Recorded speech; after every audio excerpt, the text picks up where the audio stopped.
It looks like Finesse2Tymes just got completely played by none other than J. Prince Jr. His contract recently leaked, and wow, this has to be one of the worst deals ever seen in the industry. Before we break it all down, let's talk about how Finesse ended up trying to link up with the Prince family. That might just be the biggest mistake of his entire career. But first, let me show you how this whole situation is about to blow your mind. And before we go any deeper into this chaos, make sure you hit that like button because this story is about to get wild. We're talking contracts, millions on the line, and family power moves that'll leave you stunned. So listen to this. Back in September 2022, Finesse2Tymes thought he was making the smartest move of his life. He signed with Mob Ties Entertainment, J. Prince Jr.'s label, thinking it was his big break and that he was finally about to secure the bag. But what if I told you that from the very start, he was walking straight into a deal that would trap him financially and make him desperate to find a way out? When I first saw that contract, I was in shock. Seriously, what is this? This isn't some regular record deal. It looks like a total setup on paper. The document showed that Finesse signed an exclusive service agreement, but here's where it gets wild. They didn't just bring in one company to handle his money, they brought in two. Most artists think that when they sign a deal, they're only working with one company. You sign to a label, the label takes their fair cut, you get yours, and everyone walks away happy, right? But the Prince family had a totally different plan.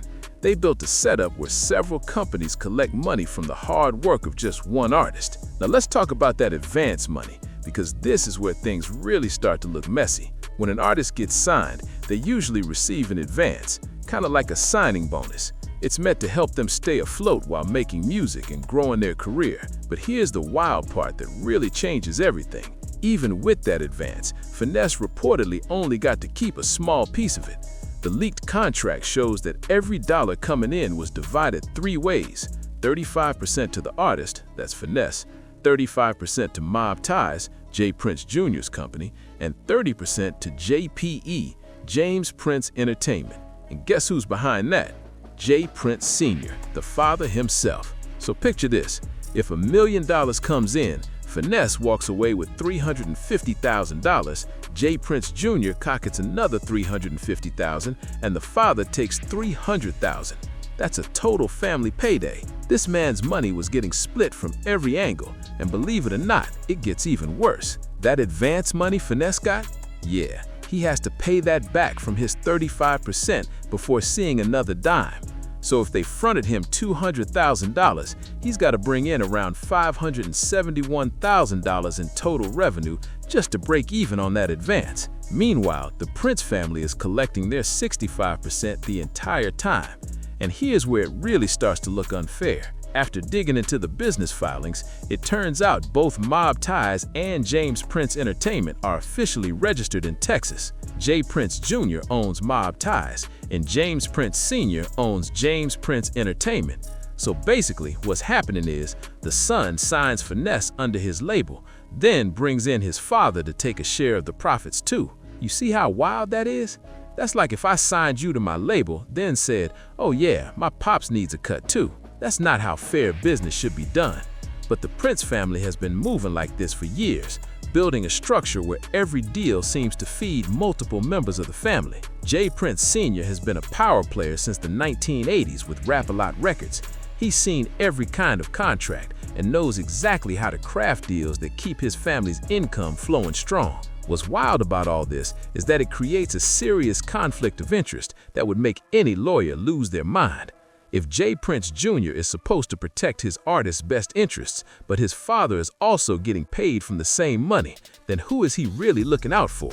But it doesn't stop there. This isn't just a basic recording deal. It's a full-on 360 contract. That means they're getting a percentage from everything Finesse earns: his music, his merch, his endorsements, his shows, his appearances, even his streaming revenue. Everything. The contract even says they have the rights to use his name, image, and likeness for sponsorships or endorsements. So not only are they reportedly taking around 70% of his music money, they're also collecting from his merch sales, his live appearances, and every other hustle he's got going on. This man can't earn a single dollar without the Prince family getting their cut first. To put that in perspective, if Finesse performs a show and makes $10,000, he only keeps about $3,500. If he sells $5,000 worth of merchandise, he walks away with roughly $1,750. And if he lands a $20,000 brand deal, he's only seeing around $7,000 of that. Every income stream he has is getting sliced up by this contract. And the merch clause is the wildest part. They could literally make Finesse2Tymes t-shirts, sell them for $30, and he'd only get about $10.50 per shirt. That's outrageous. But here's the part that really gets under my skin. This contract locks him in for 5 albums. 5! Most production deals only cover 1 or 2 albums, max, but they tied him down for 5 full projects. That's exactly how some labels keep artists stuck. They know by the 2nd or 3rd album, you might start blowing up and want out, but legally, you can't move until they say so. And get this, the royalty rate only creeps up a little each time. Album 1 pays 14%, Album 2 pays 14.5%, and by albums 4 and 5, it only reaches 16%. But here's the trick, that 14% is based on their 35%, not the total amount. So when you do the math, Finesse is really only seeing an extra few percent after they've already taken their share. And here's what makes it even worse. This 5-album contract doesn't guarantee they'll actually promote or push his music at all. They could just hold on to his projects, collect their portion from whatever he does on his own, and keep him locked in until that contract runs out. It's the same type of setup that's trapped other artists in the past, where the label has no real reason to let you go, because they're still making money off your name, whether they're helping your career or not. Now, let me give you some background on Finesse2Tymes, because this makes the whole situation hit even harder. He's from Memphis, Tennessee, and he's been hustling in life and music for years. He's 33 now, and in the rap game, that means the clock's ticking to really make a name for yourself. Finesse has been through a lot. He's faced struggles, setbacks, and tough times, and music was supposed to be his way out. So when Mob Ties came knocking, it must have felt like his big break, a real label with serious connections that could finally help him level up. But instead of being his way to freedom, this contract turned into a cage he couldn't escape. He's been signed with them for about 4 years now, and in that entire time, they've only dropped 2 projects. 4 years gone during the most important stretch of his career. He's been covering his own video costs, paying for his own promotion, basically working like an independent artist while still locked under this label deal. He even mentioned he's about $10,000 to $15,000 in debt from expenses the label was supposed to cover. That's unbelievable. You sign with a label so they can handle the business side, not so you end up spending your own money while they take 70% of your income. And here's where things get really emotional. Finesse went live on Instagram and you could see the pain on his face. He went live practically pleading to be released from the deal. He said, "Junior, let me go. We already made all the money we can make together. I don't want to go to no other label with you. I love you, but I no longer want to be Mob Ties business-wise." Man, when I heard that, you could feel the pain in his voice. He's 33 years old, been grinding for years, and now he's watching other artists his age stack millions while he's stuck in his deal, barely seeing anything.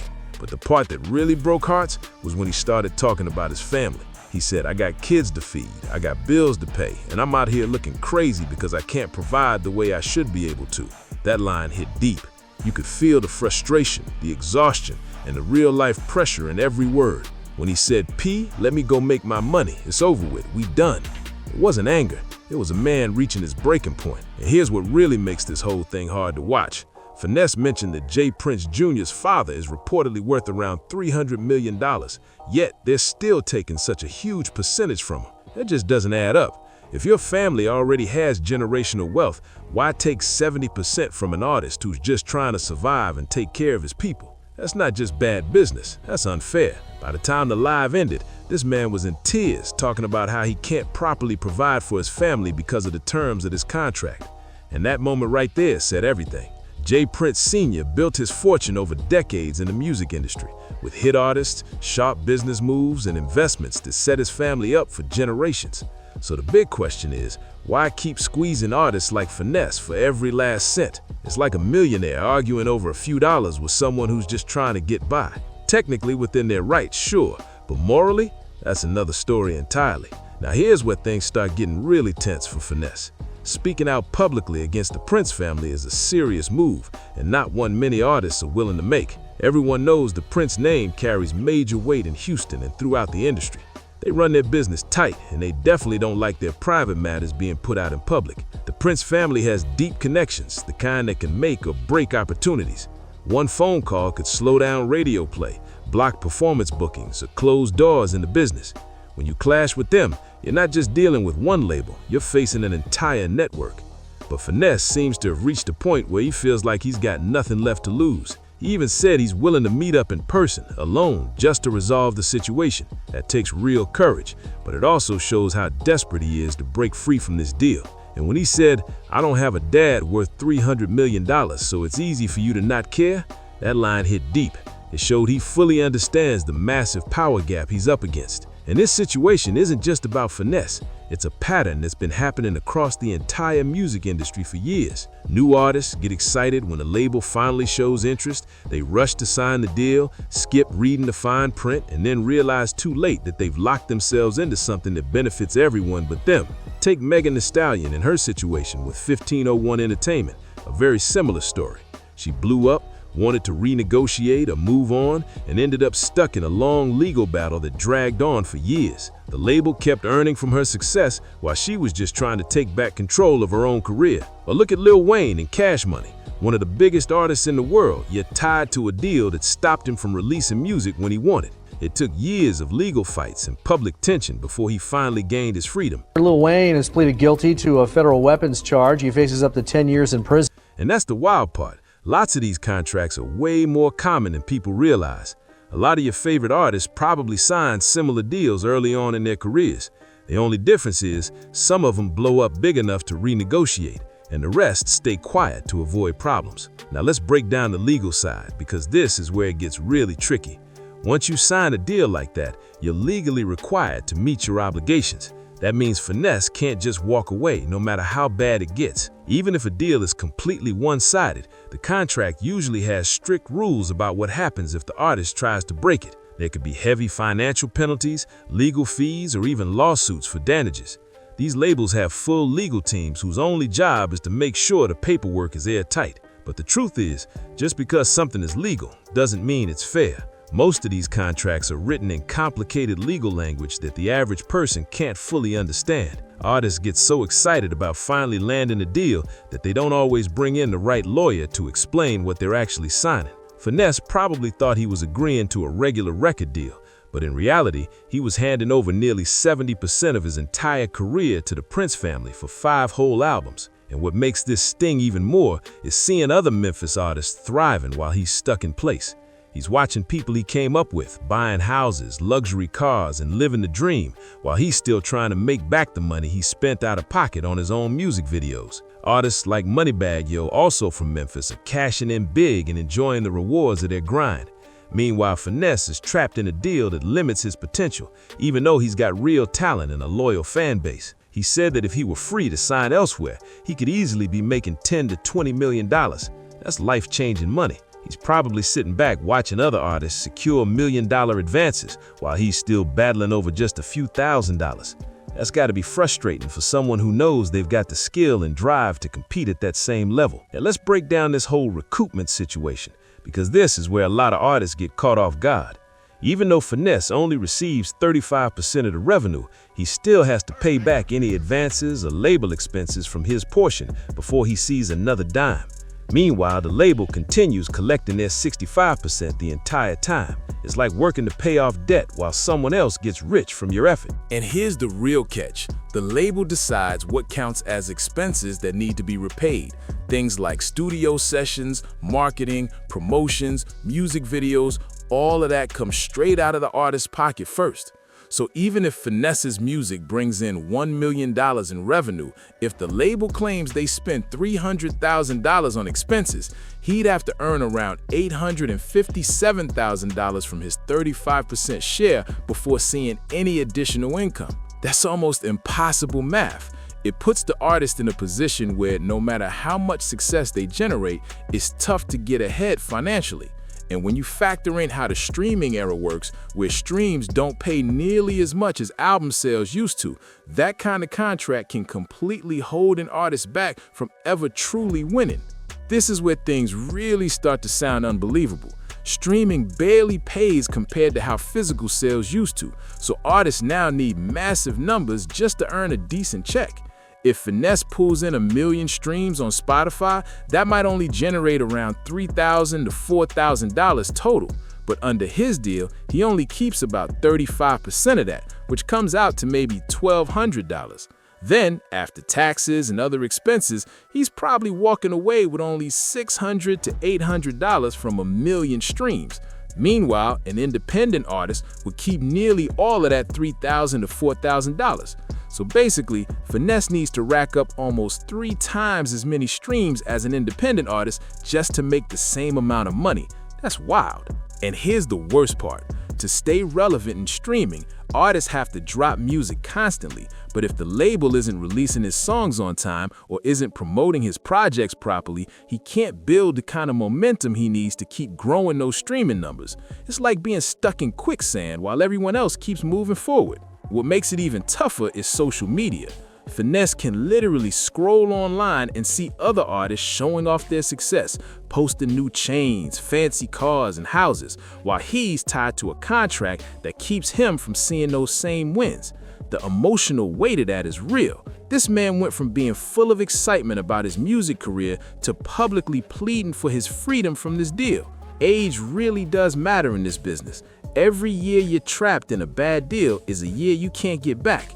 The desperation in Finesse's voice when he's asking to be released is honestly heartbreaking. You can hear the frustration when he talks about being independent but not really independent. He's putting in all the effort of an unsigned artist, paying for his own videos, promoting his own music, and building his own fan base, but still having to give up 70% of everything he earns. That kind of situation can mess with your head. Imagine working harder than ever, doing everything right, and still seeing less money than you would if you were truly independent. It's like being stuck in a system that takes more than it gives back.